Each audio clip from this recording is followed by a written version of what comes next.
Siz Manchester City safida katta bosimli, katta uchrashuvlarda ishtirok etdingiz. Bugungi o'yin bilan solishtirganda Chempionlar Ligasi mana bu o'yin. Hozir O'zbekistonning o'yini sal qiyinroq o'tadi, chunki hamma nimaga bizda deb o'tilmaydi aka.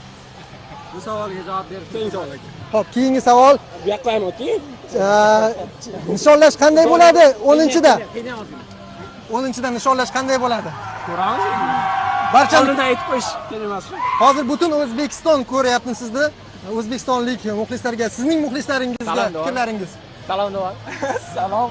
Tabriklaymiz hammani. Ha, Bo'ldi. bo'ldi. Ha? Bola hozir yig'lavoradi aka. Tabriklaymiz, zo'r o'yin. Rahmat, rahmat. Abbos, siz Turingmi? Turib. turing. Do'stingizni yonida turing. Do'st bo'lsang, Abbosni